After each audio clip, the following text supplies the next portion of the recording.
Did you hear that? Because I sure did. Maybe it was the wind, or maybe, just maybe, it was something else.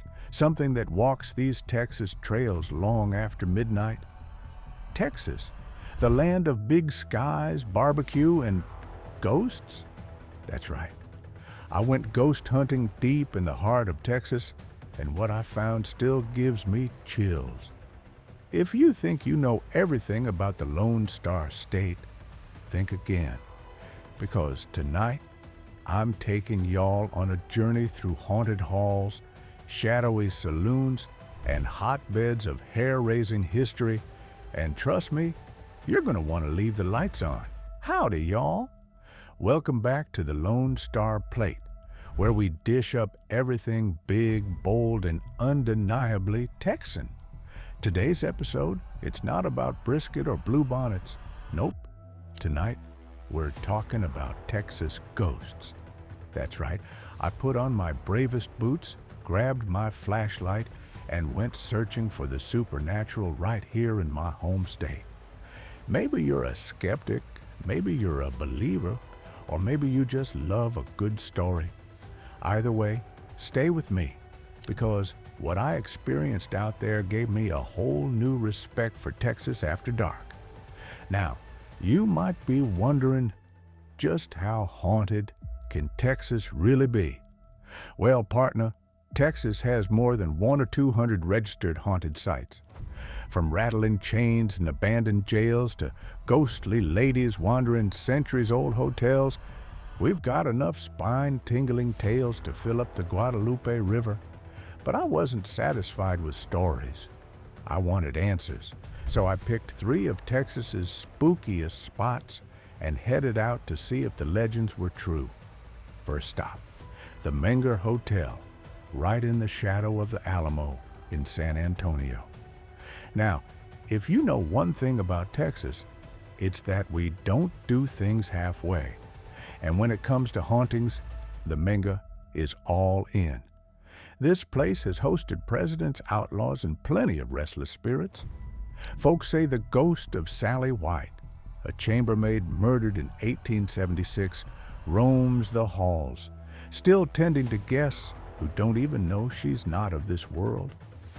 As soon as I stepped inside, I felt this eerie stillness, like the past was holding its breath. They say Sally smells of lavender.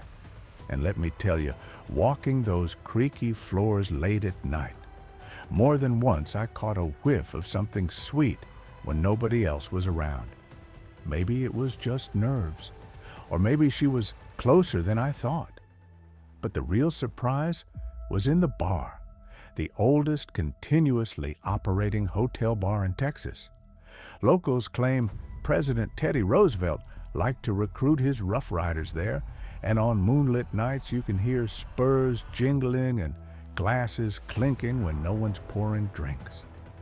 As I listened, I swear I heard laughter echoing down the hallway long after the last guest had gone to bed. Next, I drove to Jefferson, a tiny town by Caddo Lake with more ghost stories than it has live residents. My destination was the Jefferson Hotel. If you never heard of it, look it up. It's regularly ranked as one of the most haunted hotels in America. Room 19 is especially infamous. Legends say objects move on their own, lights flicker, and ghosts write messages in the steamed-up mirrors. I booked room 19 because if you're gonna ghost hunt, you gotta go big, right? At about 2 a.m., as I was reviewing my notes, every light in the room clicked off all at once. My phone, fully charged, flickered and died. I'll admit it, I froze. Then, slow as molasses, a soft tapping came from inside the closet. I'd like to tell you, I bravely opened that door. But the truth is, I waited until morning and found nothing but dusty hangers. Maybe it was a prank of old wiring, or maybe the stories about room 19 are truer than I bargained for. My last stop was the Baker Hotel in Mineral Wells, a towering relic surrounded by decades of paranormal rumors. The baker closed back in the 70s, but its legend lives on. Stories of the Lady in White, said to be the ghost of a mistress who met her end in the hotel. Lots of folks claim to see her from the street, watching from the 7th floor balcony. I couldn't go inside since the building's being restored, but standing there in the cool night air, the wind blowing through broken windows, I felt the temperature drop and saw a pale curtain moving when there was no breeze. Goosebumps, y'all. I don't scare easy, but something about that place made me want to get back to my truck real quick. You might ask, why does Texas have so many ghosts? Well, with our wild history, wars, duels, oil booms, heartbreaks, our land is filled with untold stories. Each old saloon, courthouse, and hotel is layered thick with memories, some too stubborn to fade. Whether you believe in ghosts or not, these places remind us that Texas is more than just a spot on the map. We're a state built on legends, and some just refuse to be forgotten. I went out searching for ghosts, and maybe I found a few. I definitely found stories that'll stick with me to my last day.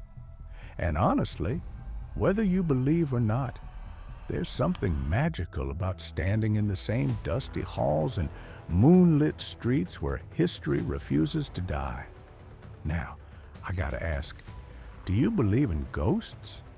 Have you ever had a brush with the supernatural Texas style? Let me know down in the comments. And if you've got a favorite haunted spot in the Lone Star State, I want to hear about it. Maybe I'll visit it next.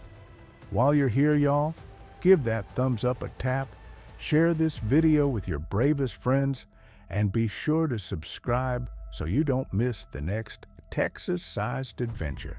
Every week, we dig a little deeper into what makes our state so unforgettable, from food and folklore to mysteries that keep us up at night.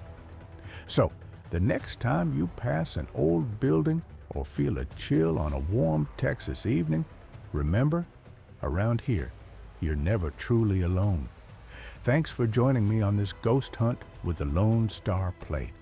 Until next time, keep your boots dirty, your heart open, and your eyes peeled. You never know who or what might be walking beside you out here in Texas.